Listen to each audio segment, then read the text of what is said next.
এই পৃথিবীর ভিতরে দলমতের কোনো অভাব নাই, ঠিক কিনা? দুনিয়াতে দলের কোনো অভাব আছে? আমাদের দেশে দল আছে, মত আছে, পথ আছে।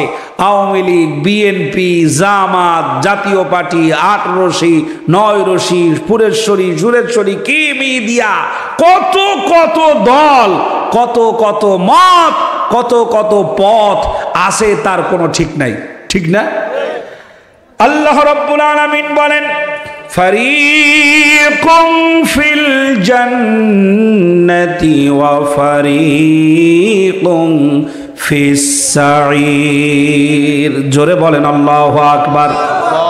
তামাম পৃথিবীর ভিতরে যত দল আছে, তামাম দুনিয়ায় যত মত আছে, তামাম পৃথিবীর ভিতরে যত রকমের তন্ত্র মন্ত্র আছে, আল্লাহ রাব্বুল আলামিন কিয়ামতের কঠিন ময়দানে সবগুলোকে একত্রিত করার পর ভেঙে চুরে চুরমার করে দিয়ে তাম পৃথিবীর মানুষগুলোকে আল্লাহ রব্বুল আলামিন 2 দলে বিভক্ত করবেন। মানুষকে আল্লাহ পাক এক দলে রাখবেন না, 2 দলে বিভক্ত করে দিবেন। পরকালে আল্লাহ রব্বুল আলামিন জাতিকে 2 দলে বিভক্ত করবেন। এক দল হবে জান্নাতি, আর এক দল হবে জাহান্নামী। এক দল জান্নাতি হবে, আর এক দল জাহান্নামী হবে। জান্নাতি আর জাহান্নামী ভাগ করে দিবেন কে? এটা পৃথিবীর কোন মানুষ ভাগ করে দিতে পারবে না। আল্লাহ রাব্বুল আলামিন ভাগাভাগি করে দিবেন।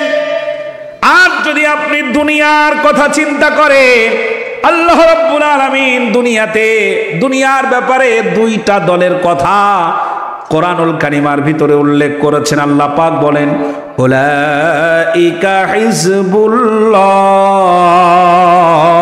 ওয়া উলাইকা হিজবুশ শাইতান। পৃথিবীতে দল হবে 2টা, এক দল আল্লাহর দল, আর এক দল হলো শয়তানের দল। এক দল হবে আল্লাহর দল, আর এক দল হবে শয়তানের দল। এখন কোনটা শয়তানের দল আর কোনটা আল্লাহর দল, কোনটা জান্নাতি দল আর কোনটা জাহান্নামী দল, কোরআন থেকে আলোচনা করলে তা যদি স্পষ্ট হয়ে যায় আমাদের মানতে অসুবিধা নাই তো? আল্লাহ যেন আমাদের জান্নাতি দল হিসাবে কবুল করেন, বলেন আমিন। কথা বলেন তো, জমিনটা কার? আল্লাহ। আকাশটা কার? আল্লাহ। আপনি কার? আল্লাহ। আমাকে আর আপনাকে কে বানিয়েছেন? আল্লাহ। যিনি বানান তিনি মালিক না? জি। যে বানায় সে কি? মালিক। আল্লাহ আমাদের মালিক। জমিনের মালিক আল্লাহ, আসমানের মালিক আল্লাহ, মানব জাতির মালিক আল্লাহ, তামাম সৃষ্টির মালিক আল্লাহ। এই জমিনে আল্লাহর কথা বলতে গেলে চোর, সিটার, বাটপার, মদখোর, জুয়াখোর, জিনাকার, বদমাশ, খুনি, হত্যাকারী এমন মানুষের অনুমতি নিতে হবে। এই গজব থেকে আল্লাহ জাতিকে বাঁচিয়েছেন। সুবহানাল্লাহ পড়েন। আচরণ দেখলে যেন মনে হয়েছে দেশটা তার বাপের নামে লিখে দেওয়া, এমন মনে হয় নাই? এলাকার ল্যাংচা পোলাপান এমপির সাথে একটু চলাফেরা করে বলে তাদের সামনেও এলাকার মুরব্বীরা কথা বলতে পারে না, অপমান অপদস্থ করেছে। আল্লাহ পাক এ জাতিকে হেফাজত করুন। এখনো এই বিষ ঝাড়ের কিছু চারা, পোনা, ছোট মাছ, পুঁটি খলবল খলবল করছে। সময় আসবে ছাকনা দিয়ে ধরে গোটা দেশটাকে জালিম মুক্ত করার জন্য তোমাদেরকেও পানিশমেন্ট দেওয়া হবে। সুতরাং নিয়াত পরিবর্তন করো। দেশটা আমাদের সবার। আমরা দুর্নীতি মুক্ত, জালিম মুক্ত আর অপরাধ মুক্ত একটা সমাজে শান্তির সাথে ওয়ামাকামা রাব্বিহি জান্নাতান একটা নিরাপত্তার ভূখণ্ডে বসবাস করতে চায়। আল্লাহ যেন আমাদের হেফাজত করেন, বলেন আমিন।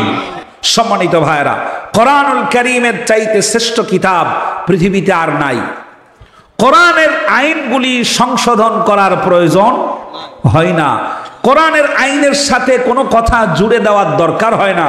কোরআনের আইন থেকে কোনো কথা, কোরআন থেকে কোনো লফজ শব্দ বাদ করার কোনো প্রয়োজন হয় না। কোরআন যতদিন যাবে ততদিন পর্যন্ত সমসাময়িক কোরআন হবে সৃজনশীল, অর্থ হবে সৃজনশীল। সুবহানাল্লাহ পড়েন। মানব জাতির যেখানে সমস্যা কোরআন সেখানে দাঁড়িয়েই সমাধান করে দেয়। সুবহানাল্লাহ। যেখানে সমস্যা সেখানে সমাধান পেতে হলে কি লাগবে? কোরআন লাগবে। আর কোরআনের চাইতে বড় স্বাধীনতা, কোরআনের চাইতে বড় অধিকার, কোরআনের চাইতে বড় মানবাধিকার এমন পৃথিবীর কোন আইন নাই যে আইনে কোরআনের চাইতে বেশি দিতে পারে। সুবহানাল্লাহ। আল্লাহর কোরআনের চাইতে শ্রেষ্ঠ কিতাব নাই, আল্লাহর কোরআনের চাইতে শ্রেষ্ঠ আইন নাই, আল্লাহর কোরআনের চাইতে শ্রেষ্ঠ লব্জ নাই, শ্রেষ্ঠ শব্দ নাই, একটা আয়াত নাই যেটা কোরআনের চাইতে শ্রেষ্ঠ প্রমাণিত হয়। সুবহানাল্লাহ পড়েন। এমন একটা নির্ভেজাল, নিষ্কলঙ্ক, এমন একটি অবিকৃত বিজয়ের গৌরব নিয়ে দ্বীপ্রহরের সূর্যের মতো দেদীপ্যমান হয়ে আছে যে কোরআন যে জাতির কাছে, সেই জাতি অন্যের কাছে আইনের জন্য হাত পাতবে, এর চাইতে বড় ভিক্ষাবৃত্তি মনে হয় পৃথিবীতে আর কিছু হয় না। আইন দেবেন কে? আল্লাহ। আল্লাহ। আর আমাদের দেশে নেতারা বসে বসে কি বানায়? আইন বানায়, যে আইনে তোমরা শান্তি পাবে, যে আইন তোমাদের জন্য কল্যাণকর হবে। গণতন্ত্রের বক্তব্য আমরা শুনেছি বহু বছর। বাংলাদেশ স্বাধীন হয়েছে 53 বছর হয়। এই 53 বছরে কত আইন তৈরি হলো, কত আইন জমিনে দাফন হয়ে গেল, কত সরকার আসলো, কত সরকার গেল, কত রকমের কত কিছু তৈরি হলো, কিন্তু দুর্নীতির দরজা বন্ধ হলো না, চুরির দরজা বন্ধ হলো না, ধর্ষণের দরজা বন্ধ হলো না, জুলুম নির্যাতনের দরজা বন্ধ হলো না। আমি আপনাদেরকে চ্যালেঞ্জ করে বলছি, 50 বছর লাগবে না। আল্লাহর কোরআন যদি সংসদে যায় 50 মিনিটের মধ্যে গোটা দেশের চোরেরা দেশ ছেড়ে পালাতে বাধ্য হবে। নামাজ সহ্য করতে পারে না, ইসলামটাকে সহ্য করতে পারে নাই, দাড়ি যারা রেখেছে তাদেরকে অপরাধী বানানো হয়েছে। নামাজি মানুষদেরকে ধরে ধরে শিবির বলে চালিয়ে দিয়েছে। আমার দেশের সব চাইতে বড় ভিলেন হলো প্রশাসন। আমার দেশের সব চাইতে বড় ভিলেন, জাতীয় ভিলেন হলো এই দেশের পুলিশ বাহিনী। বেকায়দা ভিলেন রে ভাই। সকালবেলা ফজরের নামাজের সময় মসজিদের সামনে দাঁড়ানো যুবক মানুষ ফজরের নামাজ পড়ে বাড়িতে ফিরছে, পুলিশ জিজ্ঞেস করছে তুমি কোথায় গিয়েছিলে? বলে ফজরের নামাজ পড়ার জন্য মসজিদে গিয়েছিলাম। খপ করে হাতটা ধরে হ্যান্ডকাপ পড়ায়া বলছে তুই বেটা শিবির গাড়িতে ওঠ, তোমাকে তুমি একটা শিবির। বলছে ভাই আমি কোন দল করি না, কোন রাজনৈতিক দলের সাথে আমার সম্পর্ক নাই। বলছে বুঝি, ধরা পড়লে সবাই অস্বীকার করে। শিবিরের ছেলে ছাড়া এত যৌবন বয়সে ফজরের নামাজ জামাতে আদায় করবে এটা আমার বিশ্বাস হয় না। এই যে ধরে নিয়ে গেল, রিমান্ডে নিয়ে গেল, হাঁটু ভেঙে দিল, পায়ের গোছা ভেঙে দিল, একটা একটা নির্যাতনের গল্প যদি শোনায় তাহলে আপনি চোখের পানি ধরে রাখতে পারবেন না। যুবক মানুষকে ধরে নিয়ে গেছে, রিমান্ডে নিয়ে যাওয়ার পরে হাতের নখগুলো পিলাস দিয়ে টেনে টেনে ছিঁড়েছে, নির্যাতনের স্টিম রুলার চালিয়ে দিয়েছে। যুবক মানুষ আব্বা আম্মা বলে চিৎকার করেছে। পাষাণ হৃদয়ের মানুষেরা, তাদের অন্তরে কোনো মায়া জাগে নাই। মোজগুলো প্লাস দিয়ে টেনে টেনে ছিঁড়েছে। কারেন্টের প্লেটের সাথে কারেন্টের তার লাগায়া বলেছে এখানে তুই পেশাব কর। সেন্সলেস হয়ে গেছে, কলিজার টুকরা একটা মাত্র সন্তান। বাবা থানার গেটের সামনে গিয়ে বলছে স্যার কত টাকা চাইবেন?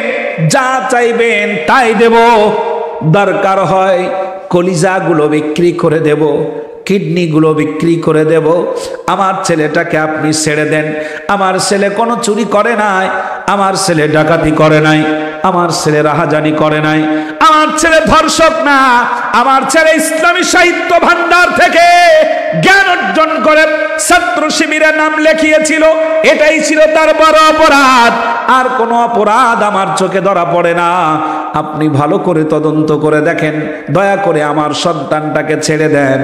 এই কথা বলার পরে পুলিশ অফিসার চোখের পানি দেখে বলছে, ভাই আপনার সন্তান যখন চিল্লানি দেয়, কান্নাকাটি করে, আমি বাবা আমার হৃদয়টা কেঁপে ওঠে, আমার নিজেরও খারাপ লাগে, কিন্তু কিছুই করতে পারবো না, সবগুলো উপরের ডাইনির অর্ডার।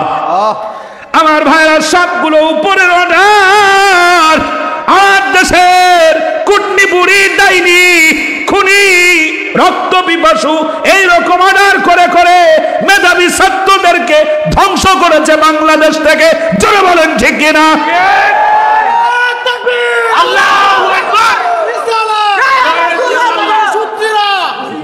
নিজের উপরে নিজের রাগ হয় না বাজান? রাগ হয়ে যায়। এখন কিছু মানুষ বলছে আগেই ভালো ছিলাম, বলে না আগে কি ছিলাম? ভালো ছিলাম। তা আগে তো ভালো থাকবাই, কারণ আগে তো বাজার করতে গেলে পয়সা দেওয়া লাগতো না, ঠিক না? দোকানে গিয়ে যদি বলতো যে এই বেটা আমি অমুকতা, আমি এই লীগ সেই লীগ, এ কথা বলার পরে কি দাম চাওয়ার সাহস পাইতো? কিছু বলার সাহস পেত না, তাড়াতাড়ি দিয়ে দিত। এখন কিনা লাগে টাকা দিয়ে, যদি কয় বাকি টাকা দেব না, তাহলে মোদি দোকানদারও চোখ বেঁকা করে কয় কি সেদিন শেষ, টাকা ফেল। কি কথা ঠিক না? এই কথা যখন বলে ওর নিজের উপরে রাগ হয়, বাড়িতে আসার পরে নিজের চুল নিজে টানে ছেড়ে আর কয় আগেই তো ভালো ছিলাম। কথা ঠিক কি না? আমার ভাইরা, এরা সেদিন আফসোস করবে নিজের উপরে নিজের রাগ হওয়ার কারণে, চরম রাগ হবে। কি কারণে করি নাই, কেন করি নাই? নামাজ পড়েছে, রোজা রেখেছে, আল্লাহর কালাম তেলাওয়াত করেছে, শুধুমাত্র একজন মানুষকে খুশি করার জন্য নামাজীদেরকেই ধরে ধরে জেলখানায় ঢুকিয়েছে। এই জন্য তারা সেই দিন রাগ হবে। একটা হলো হিংসা, আর একটা হলো নিজে না করার কারণ নিজের উপরে নিজের রাগ হবে। আল্লাহ পাক কোরআনুল কারিমার ভিতরে বলেন নিজের উপরে নিজের রাগ হবে, টেনশন করবে, চিন্তা করবে, আঙ্গুল গালের ভিতর দিয়ে চাবাবে, চাবাইতে চাবাইতে পুরো হাত খেয়ে ফেলবে, জাহান্নামীরা টেরও পাবে না। তাহলে এক নাম্বার হলো নামাজ পড়া জান্নাতীদের লক্ষণ, আর নামাজ না পড়া কাদের? জাহান্নামীদের লক্ষণ। যেই ব্যক্তি বলে নামাজ না পড়লে কি হবে, আমার ঈমান ঠিক আছে, ও তো আরো সামনের কাতারের লোক, জাহান্নামের সামনের কাতারের মালোডা। নিজে নামাজ পড়ে না, আবার কয় নামাজ না পড়লেও আমার কি আছে, ঈমান ঠিক আছে। আর আল্লাহ পাক বলেন লাইসাল বিররু আন তুওয়াল্লু বুজুহাকুম কিবালাল মাশরিকি ওয়াল মাগরিবি ওয়ালাকিন্নাল বিররু মান আমানা বিল্লাহ। কিরা কইছে তোর ঈমান ঠিক আছে বেটা, তুই এদিক তাড়াতাড়ি আয়, আগে আবার ঈমান আন। তোর ঈমান তো নাই, আবার নতুন করে ঈমান আনতে হবে তোমাকে। যে ঈমান তোমাকে মসজিদে ঢুকতে দেয় না, যে ঈমান তোমাকে নামাজ পড়তে দেয় না, যে ঈমান তোমাকে রুকু করতে দেয় না, যে ঈমান তোমাকে সিজদা করতে দেয় না, মুসলিম হয়ে সেই ঈমানের বড়াই করো, তোমার ওই ঈমান নর্দমার কিট ছাড়া কিচ্ছু না। ও ঈমান হলো ধান্দাবাজের ঈমান। এই বাস্তবতা আছে না নাই? তাহলে প্রশ্ন করি আপনাদেরকে, জোহরের সময় নামাজ পড়লো কিনা আর 1000 টাকার নোট ঘুষ খাইলো কিনা? ওর ঈমান কি ঈমান? ওর ঈমান কি ঈমান? এইরকম ঈমানদার আমাদের দেশে আছে বহুত।